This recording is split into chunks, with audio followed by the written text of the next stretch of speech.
Bueno, em,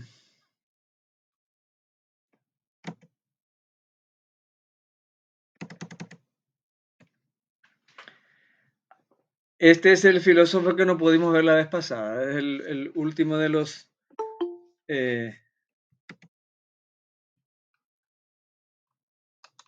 de los filósofos de Mileto, de la ciudad de Mileto. Por eso en la historia de filosofía se suele agrupar a Tales, Anaximandro, Anaxímenes como los milesios, ¿no? Es de una ciudad importante del Asia Menor, de lo que hoy sería Turquía, pero que era parte del conglomerado de ciudades, estados ligados a,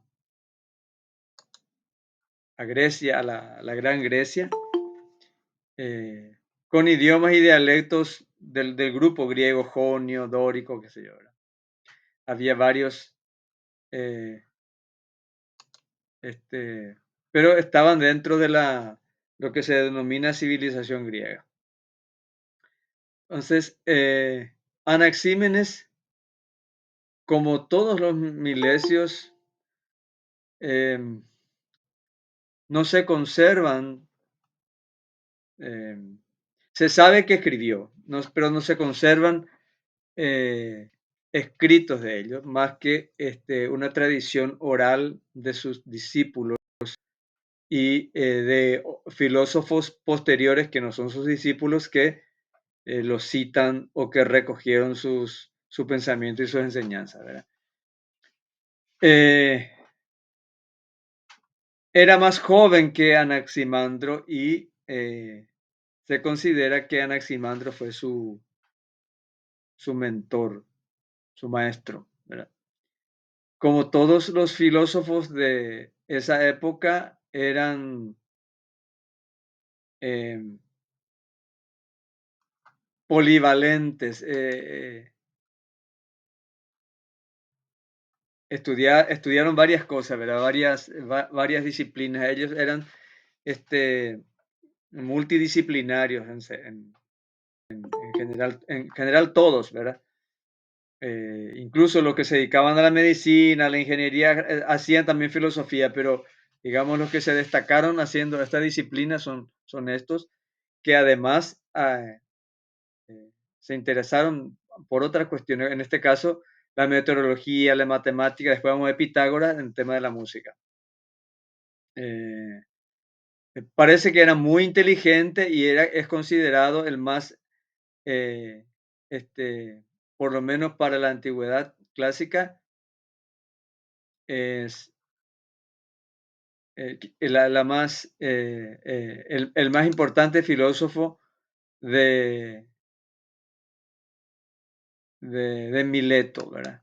Más allá de que fue Tales el que inició, digamos, el camino de la reflexión filosófica.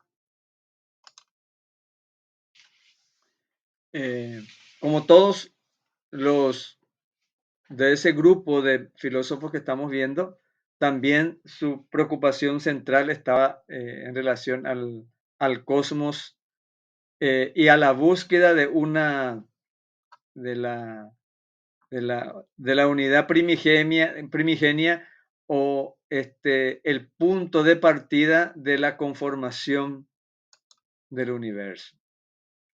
Todos querían encontrar o todos procuraron analizar de esta manera para comprender la realidad cosmológica, tratar de ver cuál es el elemento primigenio o primordial del universo. En contra de la idea del apeiron o del agua de los filósofos anteriores, Anaxímenes concibe que eh, el aire, la respiración, el neuma, ¿verdad? Neuma en griego es el principio del universo. Pero es o sea, ¿por qué todo está, todo tiene un componente de aire, de neuma? Solo que para Anaximenes, el, no se trata del aire que respiramos, digamos, porque este aire que respiramos es parte de ese neuma más, más, más amplio y más profundo que envuelve todos los seres, incluso inanimados. Es un elemento primordial eterno, ilimitado, que es más allá del aire normal que estamos respirando, ¿verdad?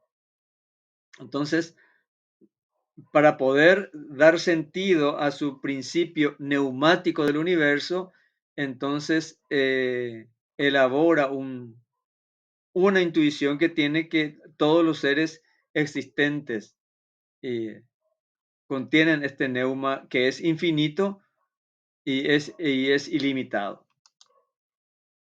Eh, y es un neuma viviente, tiene vida, no es un mineral, digamos. Eh, entonces, a partir de esta concepción de un protoelemento o de un elemento primordial del origen del universo, eh, concibe que este movimiento o los cambios que operan en, el, en este neuma primigenio es lo que da origen a la diversidad. ¿Se acuerdan que este es uno de los elementos uno de los aspectos de la filosofía de los antiguos con respecto a la cosmología? Uno, ¿cuál es el elemento generador del universo? El elemento primordial, el elemento fundador, por así decirlo, del universo. Y en segundo lugar, ¿cómo explicar una unidad cómo tratar de explicar la unidad del cosmos y al mismo tiempo la diversidad de elementos que existen en el universo? Hay que explicar las dos cosas, por qué son tan diferentes y si hay algo que los une, si hay una unidad y si hay una unidad, ¿qué es lo que los une? Y ese algo que los une es el elemento primordial. Entonces, eh, ese es el procedimiento. Acá es muy importante entender el procedimiento mental, racional, para concebir la realidad. Entonces, tiene que explicarse de dónde viene esto, en primer lugar. En segundo lugar, el elemento común. Y en tercer lugar, de qué manera explicar la diversidad, cómo se produce esta diversidad. Y acá Anaxímenes trata de explicar a través de los cambios que se da en el neuma, en el elemento, en el aire de la respiración del cosmos, que es el neuma, ¿verdad? Entonces,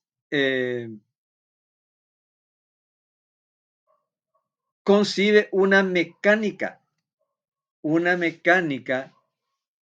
de del movimiento de este aire para explicar la diversificación del universo.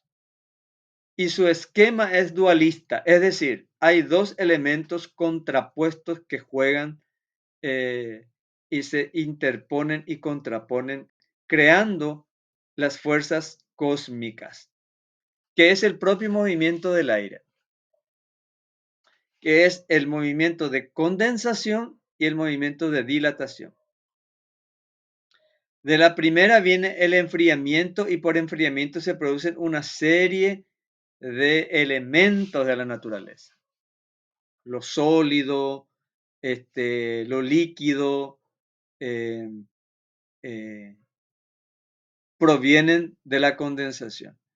Y al contrario, de la dilatación, eh, este, proviene el calentamiento y la posterior rarefacción que que produce eh, tanto eh,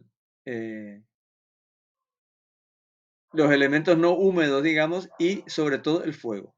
Entonces hay dos procedimientos, enfriamiento y calentamiento. No es el fuego el que produce el calentamiento, sino el calentamiento el que produce el fuego. Es decir, la rarefacción o calentamiento es el que produce el fuego. Y el enfriamiento o condensación es lo que produce el agua,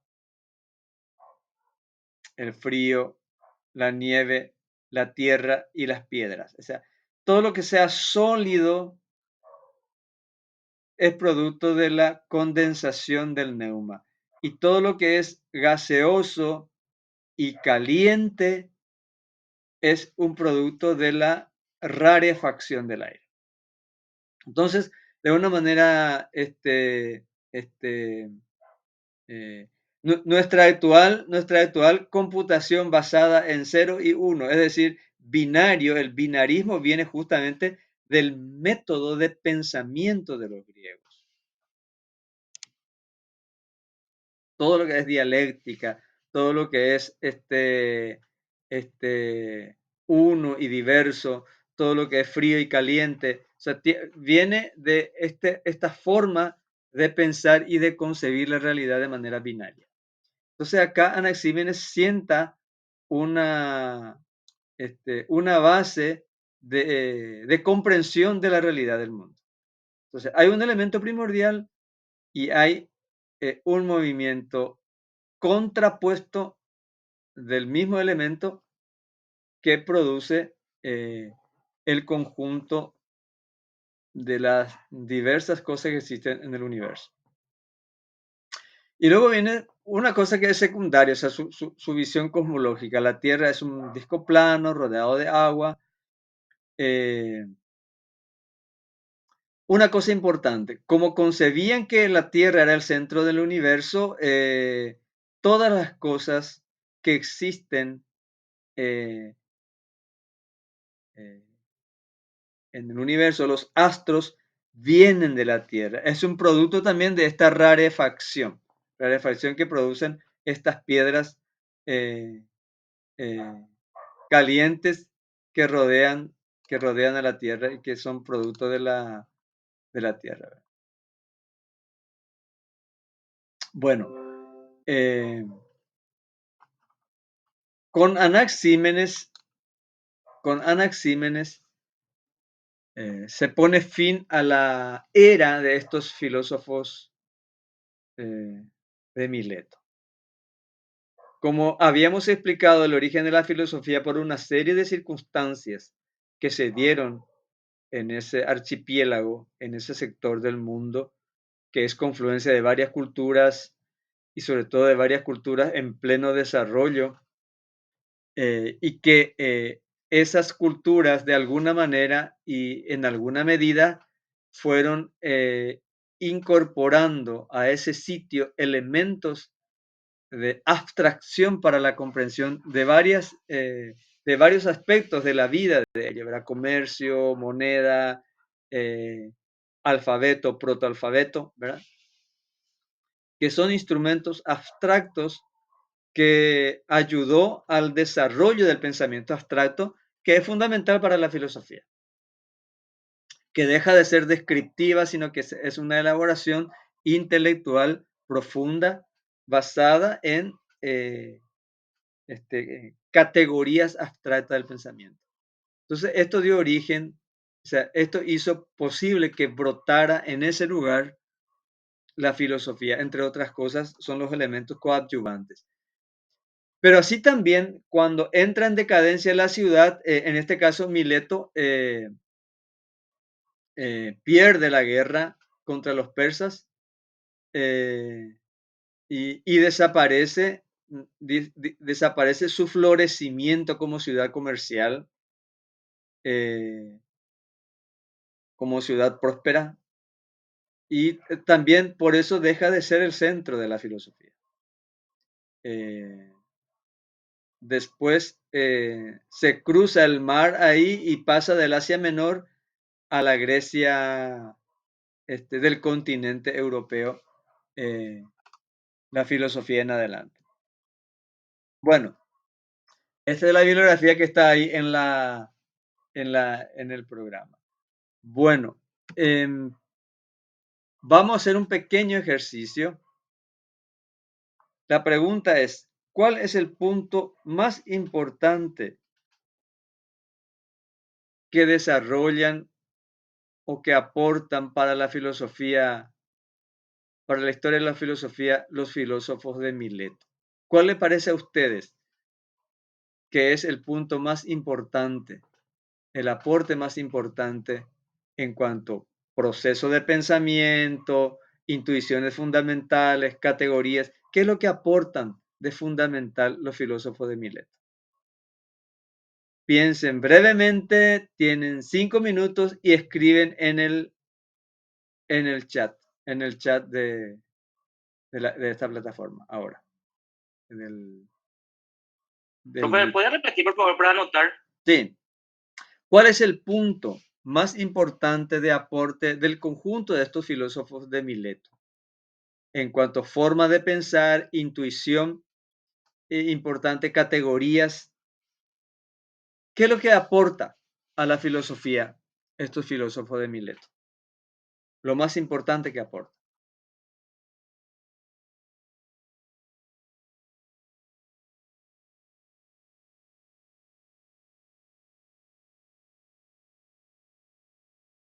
Tienen 5 minutitos y escriben en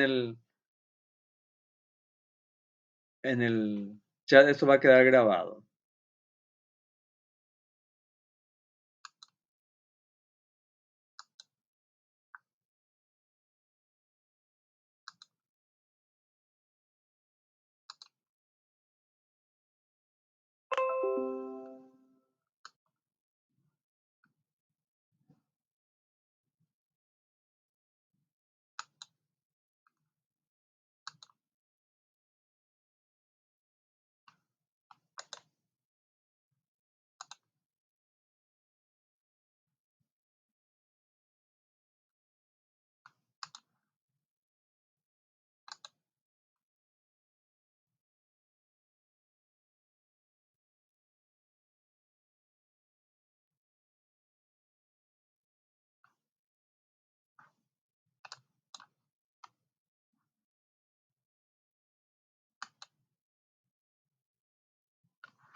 Bueno, podemos seguir.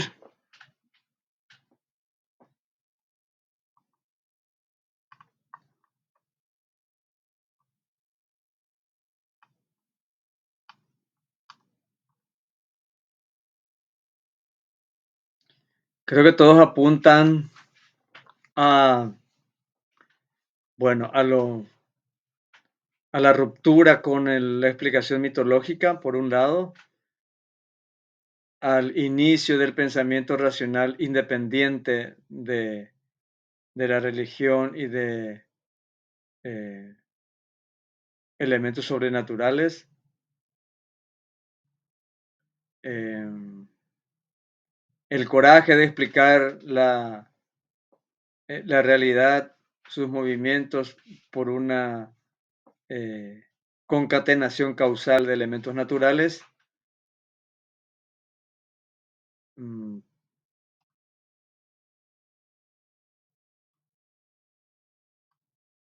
Haber sentado las bases para la ciencia. em,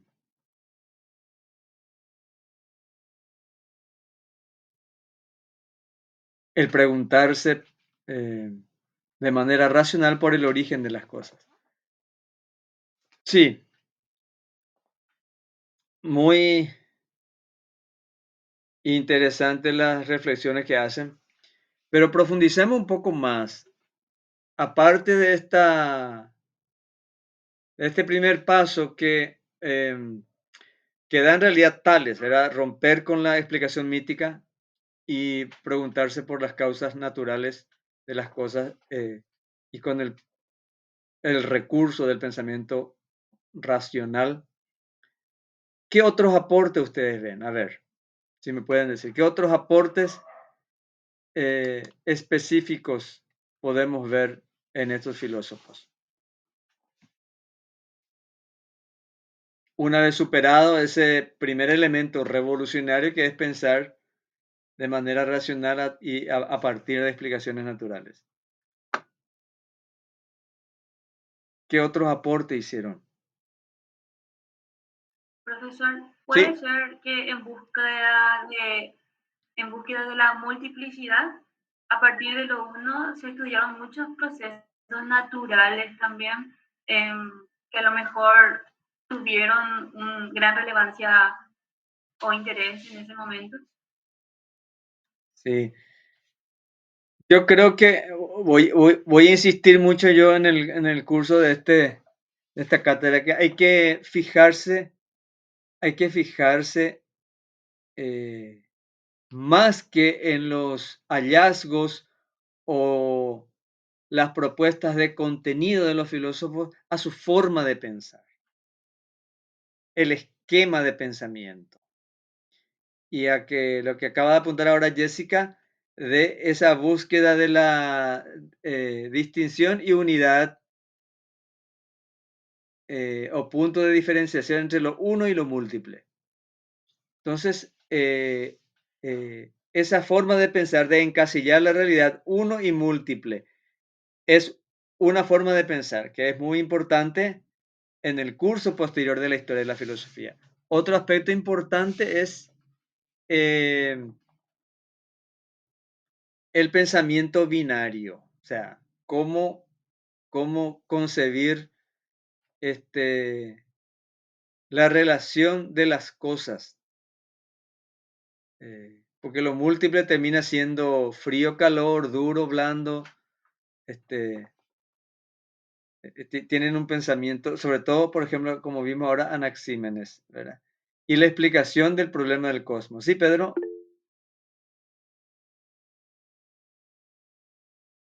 sí,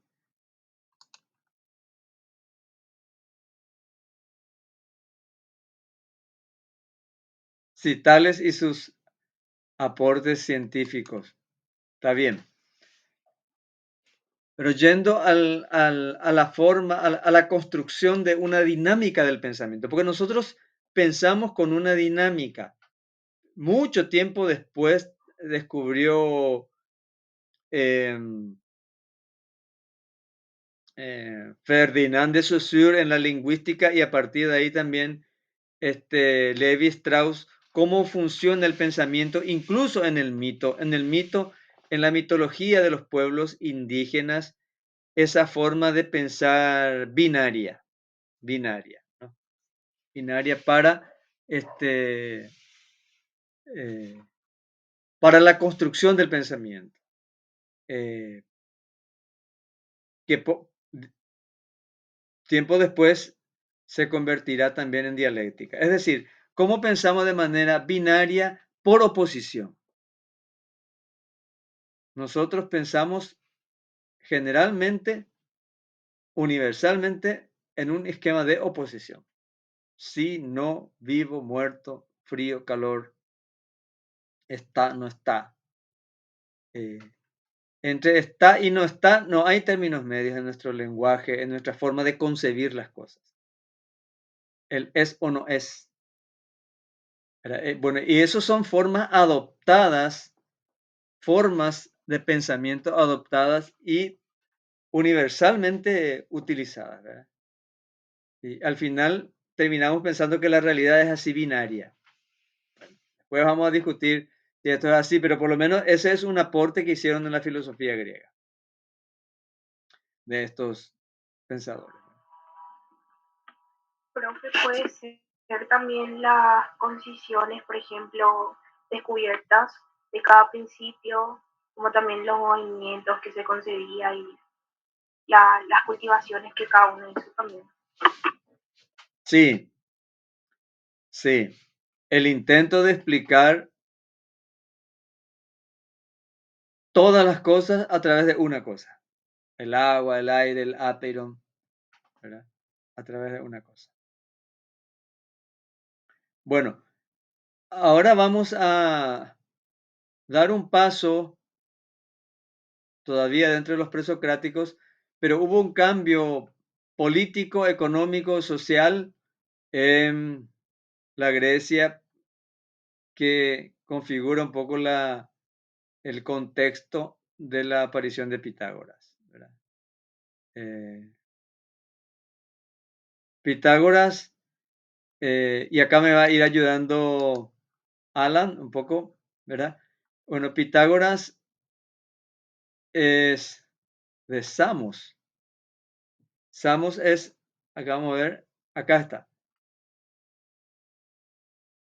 Samos es de esta isla, perdón, esta isla, una islita que está frente a Éfeso y Mileto. Era también un sitio comercial rival de, de Mileto. Eh, eh, Poco después Pitágoras va de esa zona porque igual Samos es rival de Mileto, pero estaba en la zona conquistada por los persas. Eh, Él después tuvo que emigrar y fue a esta ciudad, Crotona, que está en la suela de la bota italiana, ¿verdad? Ustedes saben que la Italia, por lo menos Sicilia y la parte del extremo que está sobre el Mediterráneo eh, costero, ¿verdad? Era parte del dominio de Grecia. Bueno, se ubicó en Crotona, en la suela de la bota de Italia, de lo que después fue Italia, ¿verdad? Eh, y como todos los filósofos de la época, debatían, porque si vieron ustedes, todos los eleatas tenían cosas en común y tenían cosas diferentes, ¿verdad? El principio de las cosas. También, en ese sentido, Pitágoras tenía diferencia con la escuela de eleata. Como todos ellos, también no se conoce escritos. Se supone que sí las hubo, pero eso no es seguro. Eh, por eso se habla en los libros de historia y filosofía, se habla de Pitágoras y los pitagóricos, porque muchas de las cosas que se escribían en la época eh, son de los discípulos de Pitágoras, pero decían que era de Pitágoras justamente por el tema del prestigio que podía tener estos textos. Eso era una práctica común en Grecia, en el Asia Menor, durante varios siglos. No era mentir. En la historia bíblica también varios escritos que se consideraban era de San Pablo no son de él.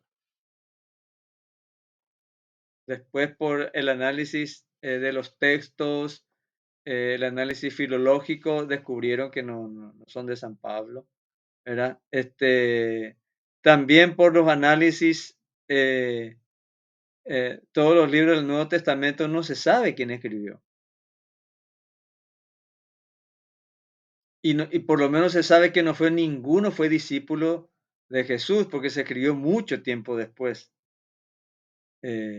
Pero esa práctica de escribir y poner el nombre de otro con más prestigio, justamente para darle fuerza al texto, era muy común en toda la zona, tanto en la zona hebrea, semita, pero también en las tradiciones babilónicas y también, por supuesto, en lo que es Grecia, ¿verdad? Entonces los discípulos escribían, en este caso de Pitágoras, escribían los textos o las enseñanzas del maestro como si fueran de Pitágoras. Por eso hoy no sabemos si realmente fueron de Pitágoras, y se suele decir que son de los pitagóricos en el sentido de que era una escuela, un grupo, una secta.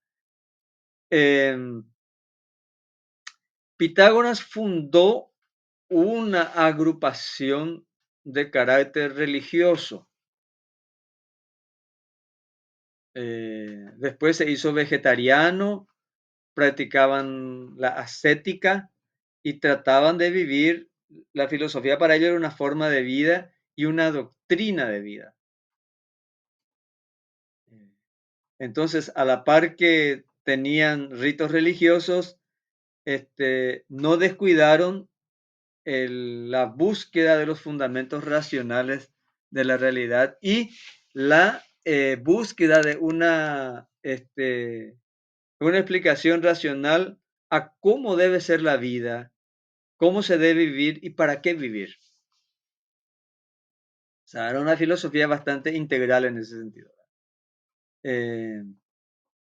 Y parte de ese buen vivir no era solamente, o sea, parte del buen vivir era cultivar disciplinas filosóficas, científicas y el arte. O sea, uno se considera a Pitágoras un iniciador de la nomenclatura musical, un estudioso de la música, eh, eh, y parece ser que es el iniciador de esta, ¿cómo se llama? La parcelación de las notas musicales y la afinación que se usa hasta hoy en música. Bueno, ideas básicas, los Pitágoras creían en la preexistencia de las almas, lo que se llamaba la metempsicosis en griego, ¿verdad? Que tiene varias acepciones. Creía en el alma preexistente y también en la transmigración del alma.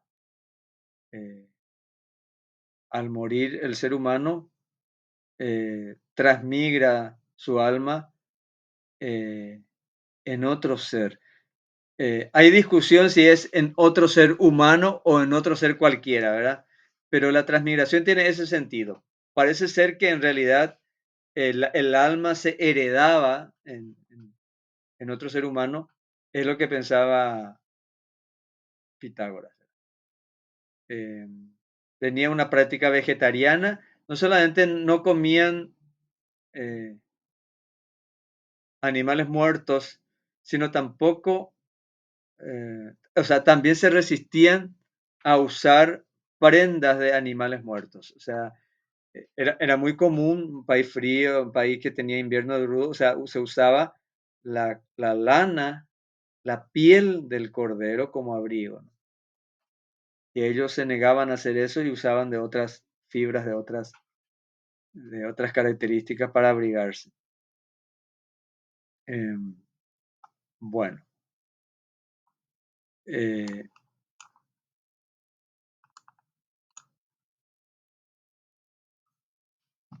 el número es para Pitágoras eh, el punto primordial de la explicación de las cosas. Todas las cosas son números.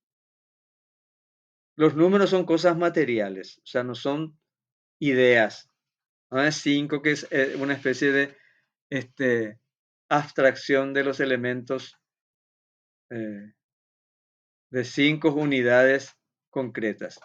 No hay diferencia entre números concretos. El número es un ente real, ¿verdad? Material.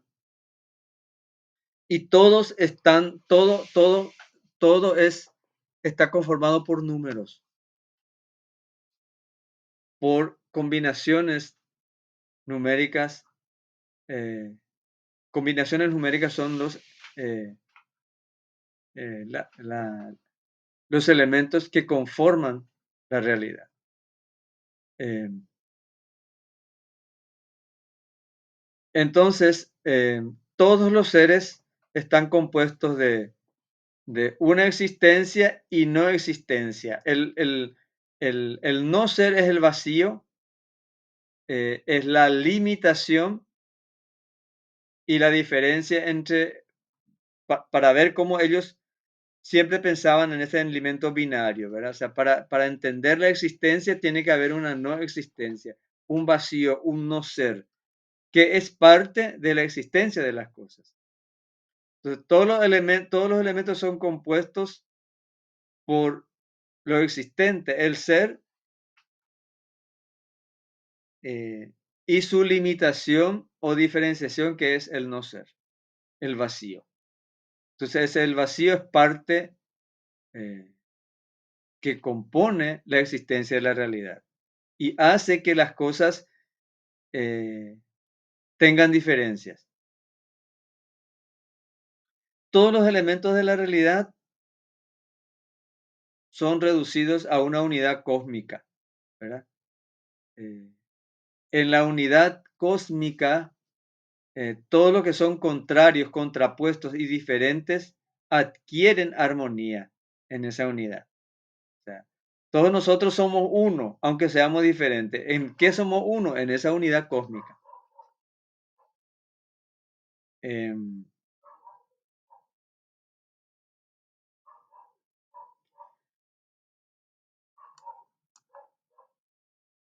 se me paró, este no lo puedo mover.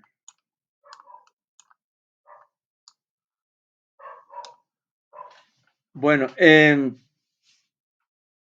el cosmos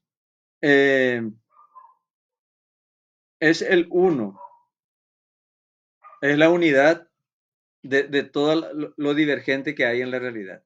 Es el principio de unidad. Y este cosmos, su principio primordial, es, al igual que Anaxímenes, un neuma, pero fuera del neuma existe ese vacío que lo limita y hace posible la existencia del neuma y la diversidad. O sea, todo el universo es una combinación de ser y no ser, de ser y no ser. Em, eh, y hace una complejización para explicar la pluralidad. Este cosmos unitario absorbe ese neuma primordial y el vacío, y en esa disgregación se origina la pluralidad de las cosas. un poco confuso, pero tenemos que ver que todo el sistema pitagórico no es una persona que... ¿qué pasó acá?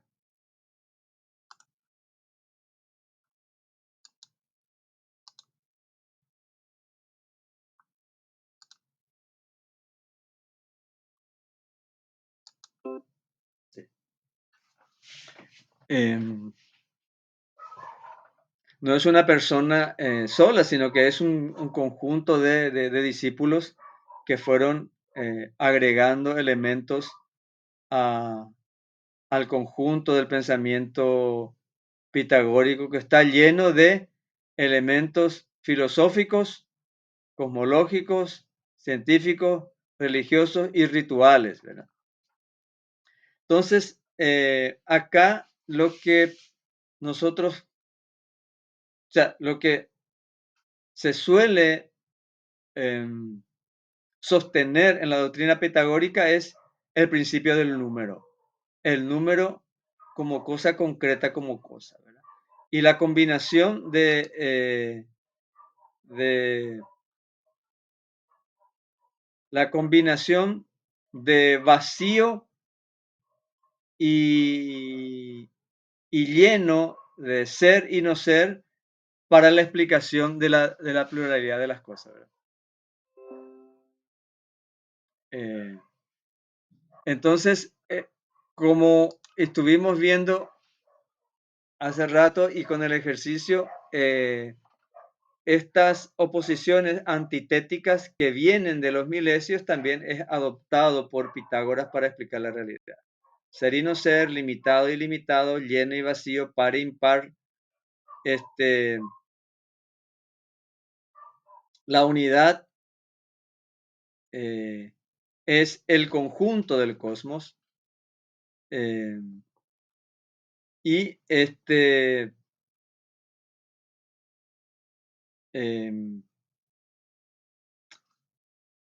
el proceso de explicación de la realidad en forma numérica es también típico de Pitágoras. O sea, el 1, el 2, o sea, el 1 es el punto, la línea, luego a partir de combinación de estos números se produce la superficie, el cubo, o sea, el volumen, la línea, etcétera. Por más que esta oposición de contrarios ya estaba en Anaxímenes, acá lo que es importante recalcar es que en Pitágoras toma una forma un poco más elaborada esta oposición de contrarios como explicación del proceso de generación de la realidad y de la conformación de la realidad, ¿verdad? Entre 1 y 2, entre lleno, vacío, entre ser y no ser, entre existencia y vacío.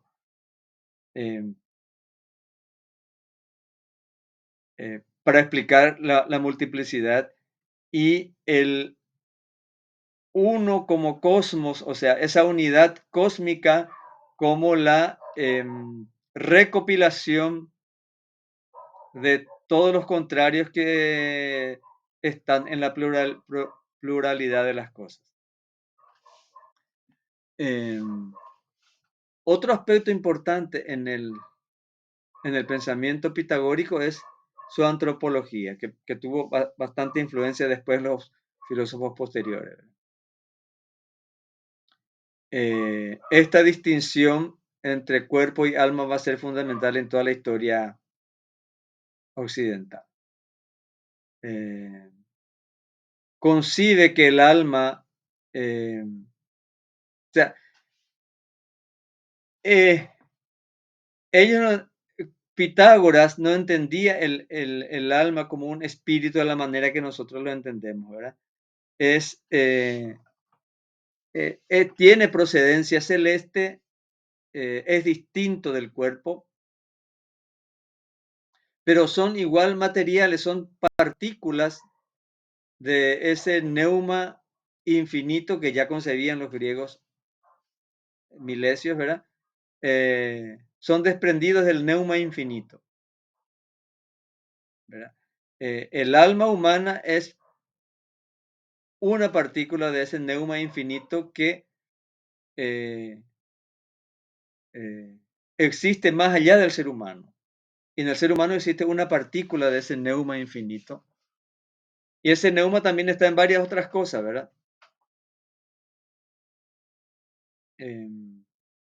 Entonces, incluso ilustra como motas de polvo en el aire, que son partículas del alma. Estas almas transmigran cuando muere el cuerpo, transmigra esa alma en otro ser humano. Eh,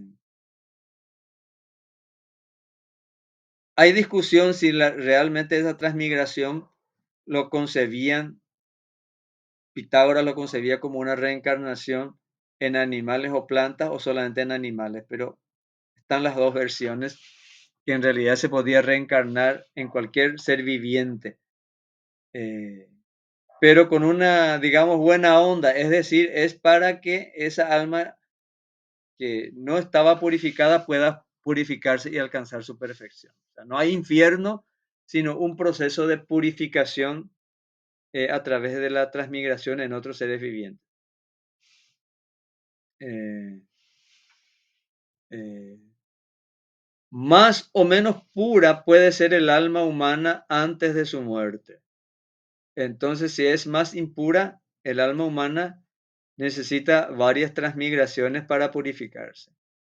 Pero para evitarse ese largo proceso, podemos purificarnos en nuestra vida a través de una vida ascética y moral, pero también ellos, ellos concebían la necesidad, o sea, la importancia de el cultivo intelectual como parte de una vida, vida virtuosa. No es solamente portarse bien, sino es también el cultivo intelectual, la música, la ciencia, la filosofía. O sea, el cultivo, digamos, cognitivo, eh, una vida virtuosa, conductual y el cuidado del cuerpo. El cuidado del cuerpo basado sobre todo en la comida. Hay muchas frases de la época de los pitagóricos con respecto a la comida, ¿verdad? Uno es lo que come, etcétera, vienen todo de esa tradición. Entonces, la dieta vegetariana es fundamental para ellos, para una vida virtuosa. La música para catarsis, eh, y la música también es el camino para entender la armonía del universo. Bueno, eh, lo fundamental en Pitágoras, dos cosas. Uno, la filosofía es un arte de vivir. Es un arte de vivir. Es parte de una concepción integral de la vida humana. Ellos, ellos tenían, aparte de la cuestión filosófica, ellos tenían una secta que vivían, eh, que vivían todos juntos, este, tenían, tenían varias secciones, ¿verdad? Pero la sección más elitista tenían propiedad comunal, vivían en una comunidad, se negaban a tener propiedades, ¿verdad? Todo aquello que podía ser un obstáculo para la solidaridad humana, para la vida virtuosa y sobre todo, todo aquello que podía llevar a una preocupación, ya sea por tener cosas, este, por, por la vanidad. Entonces, ellos trataban de reducir al máximo esto para que el ser humano se pueda dedicar a las cosas importantes de la vida. Uno, ser sano, tener una vida virtuosa, eh, despejar todos aquellos vicios que tienen que ver con la relación humana, del egoísmo, de los celos, etc. Y el cultivar ese profundo placer que significa el conocimiento. El conocimiento. Y también porque ellos, el placer que ellos promovían es, la vida ascética es justamente para gozar, no para sufrir. No es el ascetismo cristiano, era para mirando al cielo, sino es para vivir bien hoy. El ascetismo ayuda a una vida sin, sin resaca, sin exceso de comida, etcétera. Y la dieta vegetariana es una dieta liviana, de fácil digestión, etcétera. También es un elemento de armonía con la naturaleza, etcétera.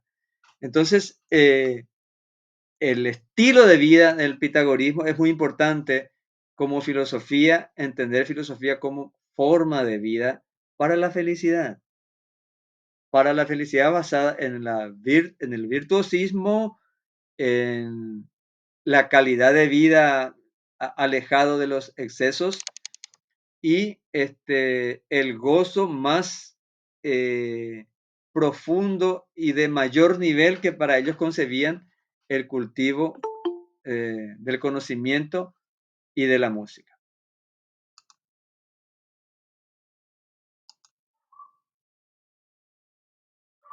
¿Algo que quiera agregar, Alan?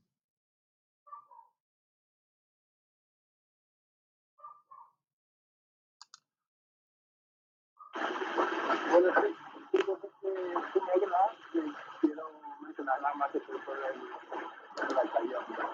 Pero sí, hay una cosita bastante en realidad que quisiera volver un poquito al avance, luego para comentar una idea importante.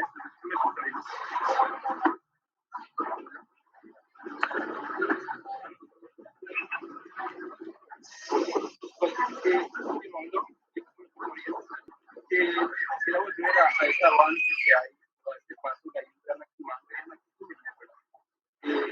Como dije, para explicar un poquito más lo que pasa en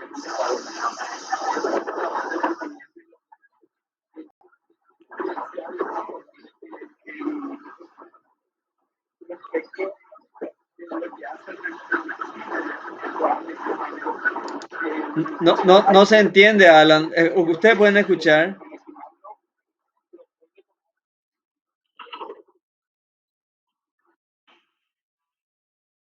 Se escucha con un poco de interrupción también.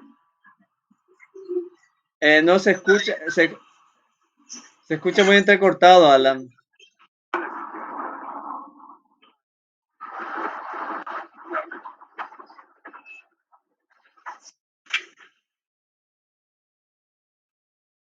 ¿Ahora me escucha mejor? Sí.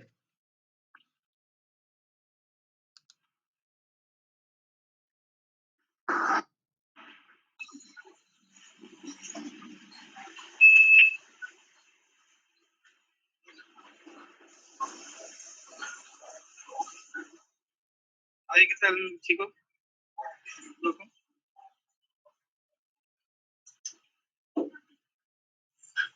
Sí, volviendo, vuelvo a repetir esa parte, ¿verdad? Quería hacer un pequeño retroceso respecto al avance o al paso que hay entre Anaximandro y Anaxímenes, ¿verdad? Eso es lo que se suele decir o como se estudia en la filosofía. Se suele decir que Anaxímenes respecto a Anaximandro tiene como un retroceso en cuanto a la propuesta del arte, ¿verdad? Habíamos visto que lo que hace Anaximandro es proponer el ápiron, ¿verdad? Y el ápiron, si bien en muchos sentidos se entiende como un principio material, el ápiron es como algo más abstracto, a diferencia del aire, que como dijo el propio Platón, no hay, se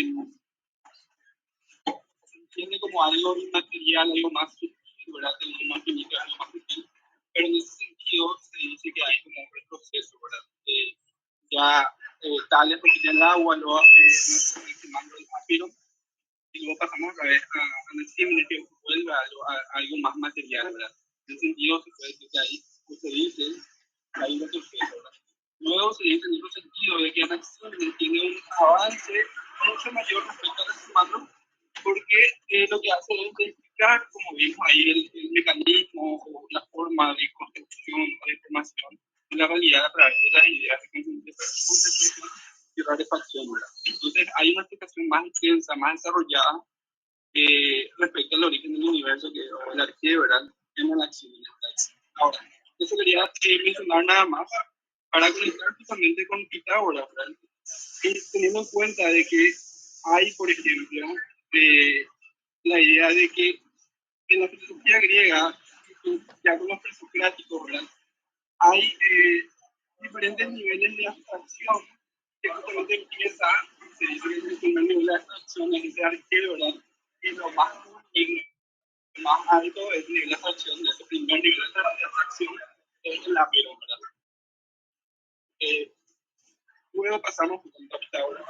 Y con Pitágoras, y los números, en general las matemáticas, el nivel de abstracción se vuelve mucho más amplio, mucho más profundo.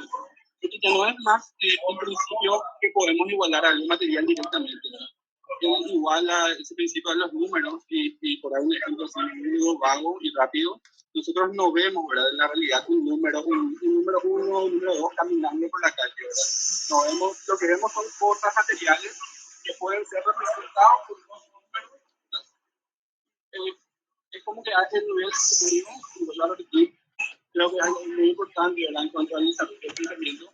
Esos números son representaciones mucho más exactas de lo que significaron el agua, el aire o el ápido para los ingleses, ¿verdad? Entonces, eso por un lado, me parece bastante interesante el taoísmo, o el taoísmo general, de que la estructura de la realidad, o el origen de la realidad, o cómo se puede explicar la realidad, ya no es más un principio que se puede ver, tocar, y como para decir, ¿verdad? El aire de los crímenes, el agua del país, no eran el agua que vemos, el agua que tocamos, ¿verdad? Pero sí se podía identificar con una sustancia material. En cambio, para Pitágoras ya vemos los números y las matemáticas y ya no son propiamente, que nosotros no podemos mirar, no podemos identificar ese número con algo visible, con algo tangible, ¿verdad? Entonces, por eso se habla de que con Pitágoras hay un nivel de atracción dentro del pensamiento. Y luego vamos a ver más en las próximas clases seguramente que hay un tercer nivel de atracción que es con Parmenides, ¿verdad? Pero nada, eso para cerrar tu idea de los tres niveles de atracción que hay ya dentro de la filosofía griega presocrática. Por otro lado, y volviendo a la parte más conceptual, más anecdótica, ¿verdad? El propio ya estoy hablando, desarrollando bastante sobre eso. Pero Pitágoras, el espacio de Pitágoras es casi como un misterio dentro de la filosofía. El taoísmo en general y que Pitágoras en específico se envuelve dentro de historia muy misteriosa, muy mística, ¿verdad? El taoísmo en muchos sentidos se pueden tener por eso y su propio, ¿verdad? Es como una secta mejor dicho, mística religiosa, ¿verdad? Que lo que buscaban no era tanto, al menos hay ciertas lecturas que hablan de eso, ¿verdad? Lo que buscaban no era tanto explicar la realidad solamente, ¿verdad? Sino a través de este ejercicio intelectual de ir a buscar la explicación de la realidad. Con eso lo que hacemos es ese ejercicio intelectual que nos permite, y volvemos a la idea de transmigración de las almas y de la ética y de su ética. Eso nos permite, es uno de los factores más fundamentales que nos permite purificar nuestra alma, ¿verdad? Para que algún día, ¿verdad? Podamos tener nuestra alma purificada al fin, ¿verdad? Y yo creo que hay un saludo por otro lado de que no sé si hay si la transmigración de las almas es solamente de personas humanas a humanas, pero yo creo que ese veganismo, el mismo que proponía, que defendía Pitágoras, tiene que ver también con eso, porque el alma estaba siempre la impura, podía transmigrar el mismo, ¿verdad? Entonces, no podemos comer animales porque en realidad hay un alma que está transmigrando, que está purificando, ¿verdad? Entonces optemos por comer vegetales y digamos una dieta vegetariana. Hasta donde se pasa por ahí la idea de que no comer carne no purifica el alma, ¿verdad? O mejor dicho, purifica el alma. Y por ahí, ¿verdad? Otra cosita que quería agregar respecto a la música, ¿verdad?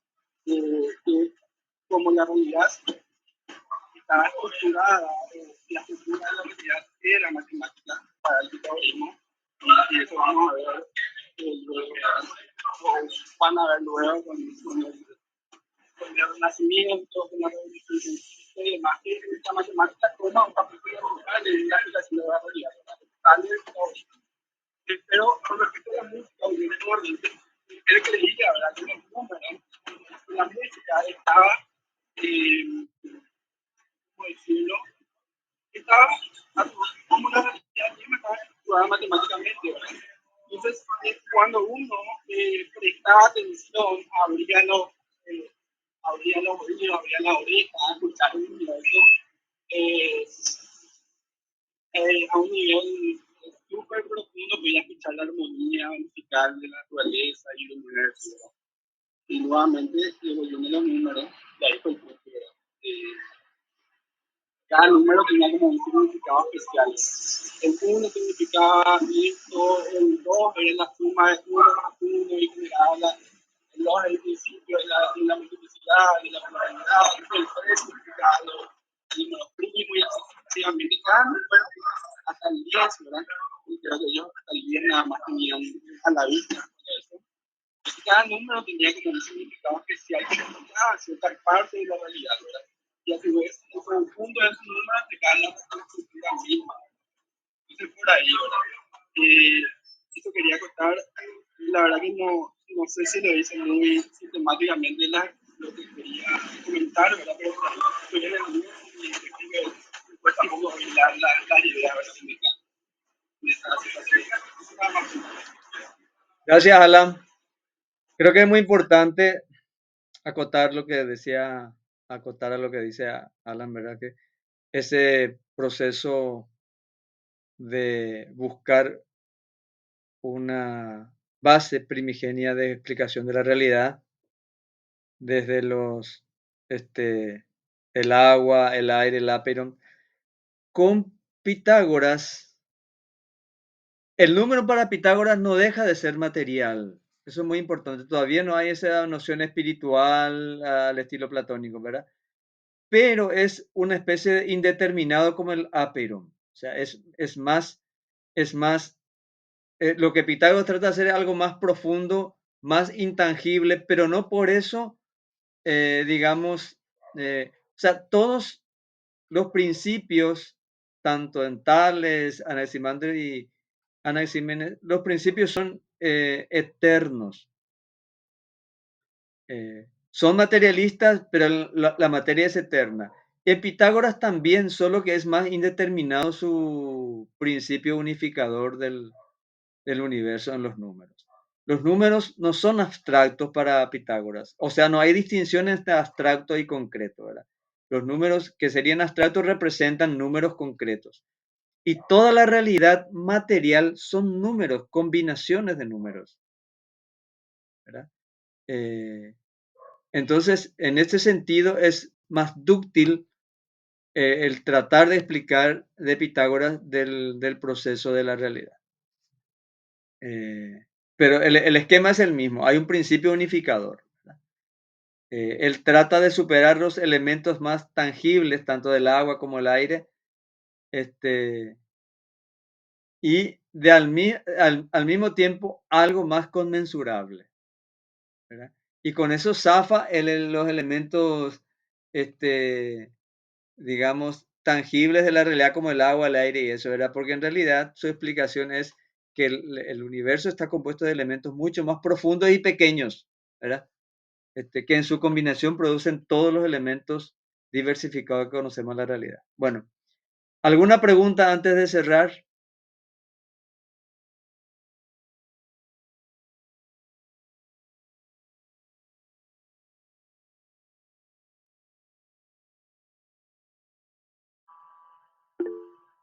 De mi parte, ninguna, profe. Muy interesante la clase. Bueno, yo le voy a dar una tarea a partir de estos milesios, una breve tarea que vamos a puntuar como parte de los trabajos prácticos. ¿Está bien? Voy a alzar en la plataforma y voy a explicar ahí y los elementos que, un poco como la pregunta que hice acá, ¿verdad? Pero más amplia, con otros elementos que ya también charlamos acá. O sea, el aporte de los milesios, el sistema de pensamiento, pero van a hacerlo en forma de ensayo, no como pregunta y respuesta, ¿verdad? Yo voy a elaborar una serie de preguntas para incorporar en el ensayo, ¿verdad? Forma de pensar de ellos, esquema de pensamiento, toda esta cuestión binaria, para desarrollar un poco la escritura de ustedes. Voy a alzar en la plataforma y con los criterios de evaluación. Si no hay más preguntas,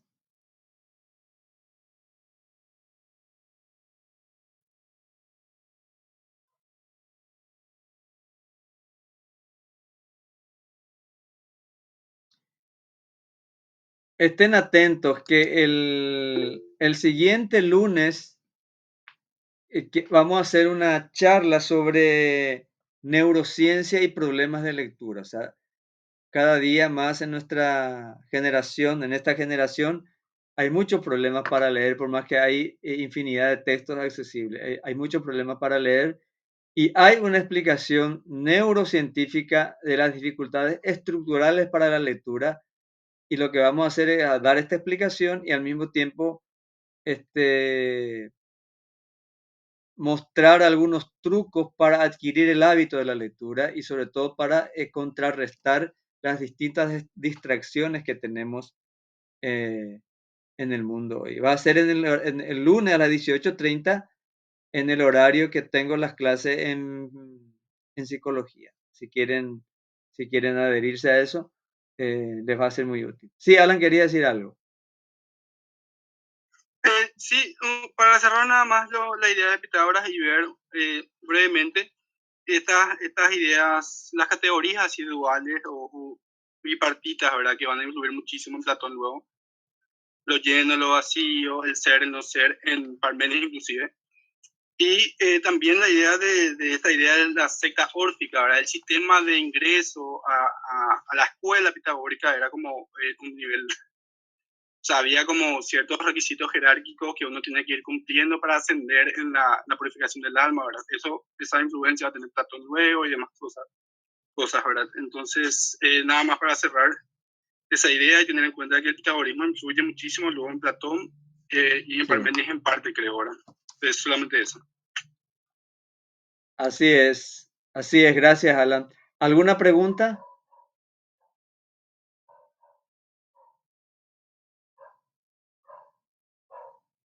Bueno, entonces cerramos y nos vemos el próximo jueves. Y si quieren, vamos a hacer un flyer de invitación para el lunes 23, sería nuestra charla sobre lectura y neurociencia. Muchas gracias, buenas noches.